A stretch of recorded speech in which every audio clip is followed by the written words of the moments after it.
મિત્રો, હવે આપણે ચેપ્ટર નંબર 9 જે તમને પેજ નંબર 35 પર આપેલું છે, સિમ્પલ ફ્યુચર ટેન્સ એટલે કે સાદો ફ્યુચર એટલે કે ભવિષ્ય, ટેન્સ એટલે કે કાળ, સાદો ભવિષ્ય કાળ વિશે સમજવાનું છે. મિત્રો, પેજ નંબર 36 જે તમને વિડીયોમાં દેખાય છે ત્યાં પહોંચતા પહેલા તમે લોકો એક વખત પેજ નંબર 35 પર જુઓ. તેમાં તમને થોડીક બેઝિક માહિતી આપેલી છે. સિમ્પલ ફ્યુચર ટેન્સ, ફ્યુચર એટલે કે ભવિષ્યમાં જે ક્રિયા થવાની છે તે દર્શાવવા માટે તમારે સિમ્પલ ફ્યુચર ટેન્સનો ઉપયોગ કરવાનો છે. એટલે કે ટુમોરો એટલે કે આવતીકાલે, next week, next day, next month એટલે કે આવતો દિવસ, આવતો મહિનો કે આવતા વર્ષમાં જે તમારી ક્રિયા થવાની છે તે દર્શાવવા માટે તમારે સિમ્પલ ફ્યુચર ટેન્સનો ઉપયોગ થાય છે. એનું એક્ઝામ્પલ તમને આપેલું છે કે I will see you tomorrow, હું તને કાલે જોઈશ. The train will stop here for only 2 minute, train છે તે અહીં ખાલી 2 મિનિટ માટે જ ઊભી રહેવાની હશે. ભવિષ્યમાં જ બધી ક્રિયા થવાની છે તો તે દર્શાવવા સિમ્પલ ફ્યુચર ટેન્સ વાપરી શકાય. યુઝીસ આપ્યા છે તમને, તો મેં કીધું એ જ રીતે કોઈ પણ ભવિષ્યમાં થનાર ક્રિયા દર્શાવવા તમે સિમ્પલ ફ્યુચર ટેન્સ વાપરી શકો. હવે સિમ્પલ ફ્યુચર ટેન્સમાં સબ્જેક્ટ પછી શેલ અથવા તો વિલ વાપરવામાં આવે છે. મોસ્ટલી તમારે બધાની સાથે વિલ વાપરવાનું જ રહેશે. એક્ઝામ્પલ તરીકે જોઈએ તો કે આઈ વિલ ડ્રિંક ટી, હું ચા પીશ. Traffic will be very heavy in the evening, સાંજના સમયમાં ટ્રાફિક ખૂબ જ વધારે હશે. હવે પેજ નંબર 36 પર જુઓ તો કે શું કીધું છે કે આપણે કોઈ પણ થિંક મીન્સ વિચાર, believe in happen in future, કોઈ પણ વસ્તુ જે ફ્યુચરમાં બનવાની છે તે દર્શાવવા માટે પણ આપણે ફ્યુચર ટેન્સનો ઉપયોગ કરીએ છીએ. એક્ઝામ્પલ તરીકે જોઈએ તો કે I think the prices will become stable in about 2 months, આવતા 2 મહિનામાં જે પ્રાઇઝ છે એ સ્ટેબલ બની જશે. I am sure you will get all the subject, A1 in the all subject. શું કહે છે કે હું શ્યોર છું કે તને બધા સબ્જેક્ટમાં A1 ગ્રેડ જ મળશે. મળ્યો નથી પણ મળશે. તો આ દર્શાવવા પણ ભવિષ્યકાળનો ઉપયોગ થાય છે. આ તો વિલની વાત છે. હવે શેલ કોની સાથે વપરાય અને ક્યારે વપરાય તો કે મોસ્ટલી ઇન ક્વેશ્ચન ફોર્મ. જ્યારે આપણે ક્વેશ્ચન પૂછતા હોય તો ક્વેશ્ચન ફોર્મમાં મોસ્ટલી શેલ વાપરવામાં આવે છે. અને અમુક વખતે આઈ અને વી સાથે પણ શેલ વાપરવામાં આવે છે. પણ ક્યારે? But when we use shall I or shall we are not asking a question, we are making a suggestion or offer. કોઈને સજેશન આપવા કે કોઈને ઓફર આપવા માટે જ આપણે આઈ ને વી સાથે શેલ વાપરી શકીએ, બાકી આપણે વાપરી શકીએ નહીં. Shall I get you cup of T, હું તમને એક કપ છે તે ચા આપી શકું. તો શેલ આપણે એને ચાની ઓફર કરી તો આપણે અહીં શેલ વાપરી શકીએ. હવે વી થી જોઈએ, we are getting late, shall we take a cab, આપણે લોકો મોડા થાય છે તો આપણે કેબ લઈ લેવી જોઈએ. સજેશન છે કે હવે આપણે કેબ લઈ લેવી જોઈએ તો સજેશન આપવા માટે આપણે શેલ વાપરી શકીએ. મિત્રો, અહીં તમને એક્સરસાઇઝ આપેલી છે. Speak out this sentence in negative form and interrogative form four oral practice. ખાલી ઓરલ પ્રેક્ટિસ માટે તમારે નેગેટિવ અને ઇન્ટ્રોગેટિવ એટલે કે નકાર વાક્ય અને પ્રશ્નાર્થ વાક્ય બનાવવાના છે. તો જોઈએ, this bus will take you to the railway station. તો નકાર વાક્ય બનાવવું છે તો વિલ પછી ખાલી શું મૂકવાનું છે? નોટ. બાકી કાંઈ ચેન્જ કરવાનો નથી. This bus will not take you the railway station. Second, he will come to our house on Sunday. He will not come to our house on Sunday. Miss Khan will explain this poem again. Miss Khan will not explain this poem again. આ interrogative બનાવીએ તો હવે એમાં શું થશે તો જોઈએ. will છે તે સબ્જેક્ટની જગ્યાએ લઈ લેવાનું છે. સબ્જેક્ટ છે એને પાછળ લઈ લેશું. તો કે will this bus take you the railway station? Question mark. Second, will he come to our house on Sunday? Question mark. નકાર વાક્યમાં will પછી ખાલી નોટ મૂકવાનું અને જ્યારે પ્રશ્નાર્થ વાક્ય બનાવી ત્યારે કર્તા અને will ની જગ્યા એક્સચેન્જ કરવાની. કર્તાની જગ્યાએ will મૂકવાનું ને will ની જગ્યાએ કર્તા મૂકવાના, એટલે કે સબ્જેક્ટ મૂકવાનું. બાકી કોઈ ફેર પડતો નથી. પણ હા, ઇન્ટ્રોગેટિવ સેન્ટેન્સ એટલે કે પ્રશ્નાર્થ વાક્યમાં વાક્યના અંતે હંમેશા ક્વેશ્ચન માર્ક મૂકવાનું ભૂલવાનું નહીં. Next, the going to. હવે ગોઈંગ ટુ ક્યારે વાપરવામાં આવે?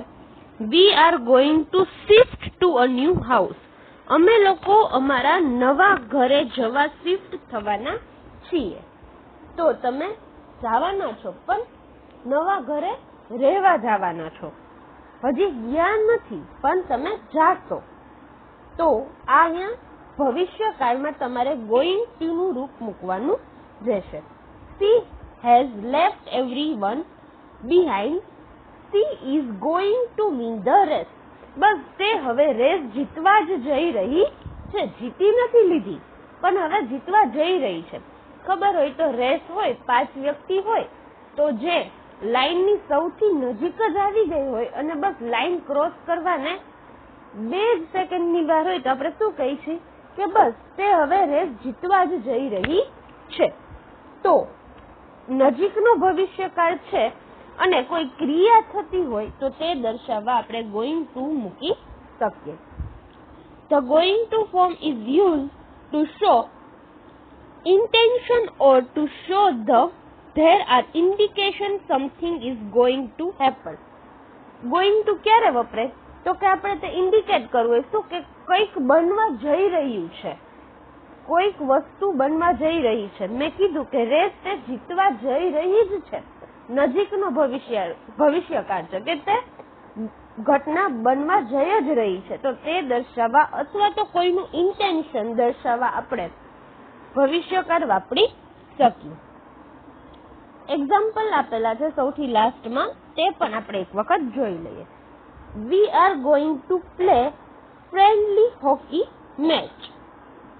ઇન્ટેન્શન છે. શું એનો ઇન્ટેન્શન છે તો કે હોકી રમવાનો. તો આ ઇન્ટેન્શન દર્શાવે છે તો આપણે અહીં ગોઈંગ ટુ વાપરી શકીએ. Next, the sky is overcast. It is going to rain.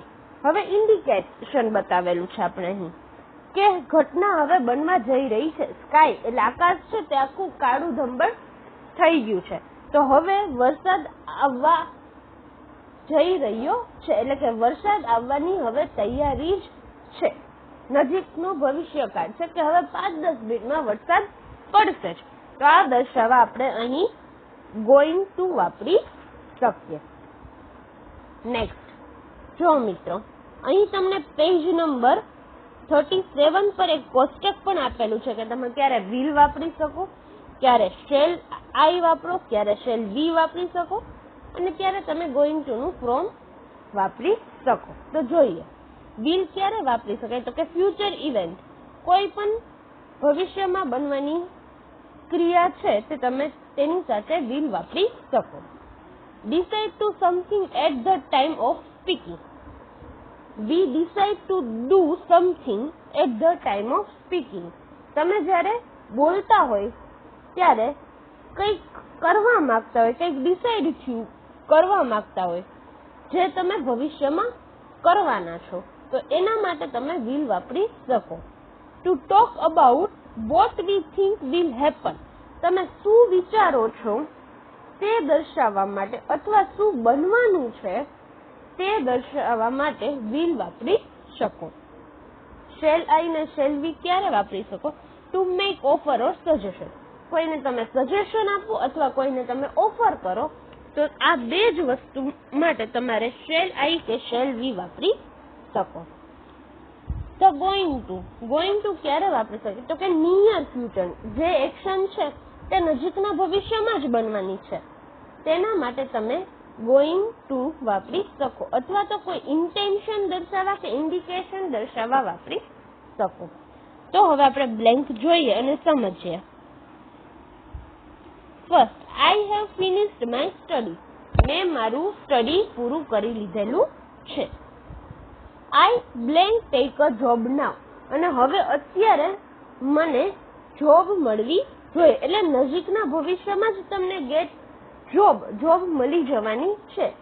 તો તમે અહીં એક્શન બતાવે છે કઈ? તો કે જોબ મળવાની. તો એની સાથે શું વાપરીશ? તો કે ગોઈંગ વાળું રૂપ.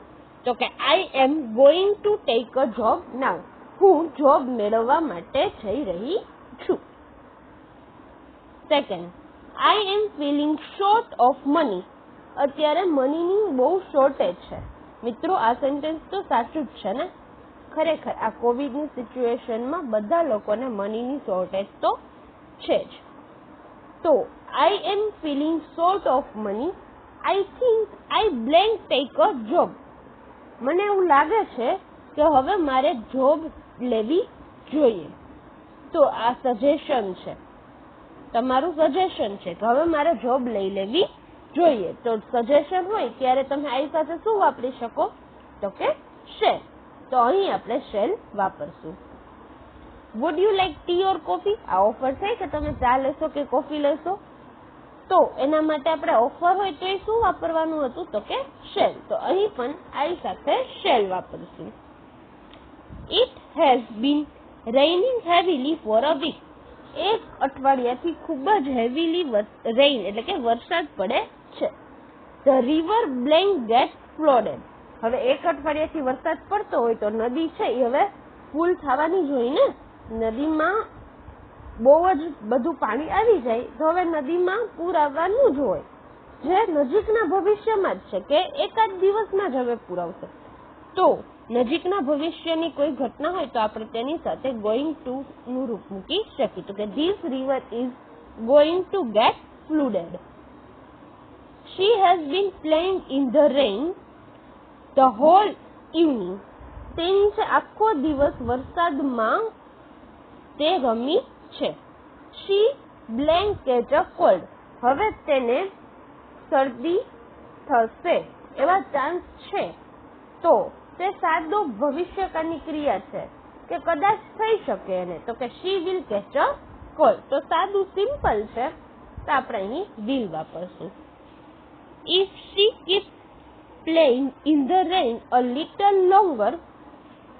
ઇફ શી કે છે કે જો તે keep playing in the rain a little longer, જો તે હજી થોડાક ટાઈમ રમશે. કેમાં? તો કે રેઇન વરસાદમાં રમશે તો પાક્કું તેને કોલ્ડ એટલે કે શરદી જેવું થઈ જશે. હવે હજી વધારે રમશે તો ડેફિનેટલી એને થઈ જશે. હવે એક્શન ઈ થવાની જ છે નજીકના ભવિષ્યમાં. તો જે નજીકના ભવિષ્યમાં જે એક્શન થવાની જ છે તો તેના માટે આપણે શું વાપરશું? ગોઈંગ. તો she is going to catch a cold. In a few years' time, all these colonies will become slums.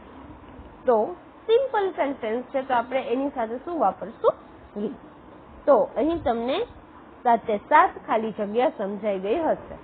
અને આ ખાલી જગ્યા એટલે કે જે બધી બ્લેન્ક્સ છે તે તમે પણ સાથે કરી લેજો. મિત્રો, આ બધી બ્લેન્ક્સ જે ત્રણેય ટેન્સની બ્લેન્ક્સ છે તે ખરેખર તમારે રીડ કરવાની છે.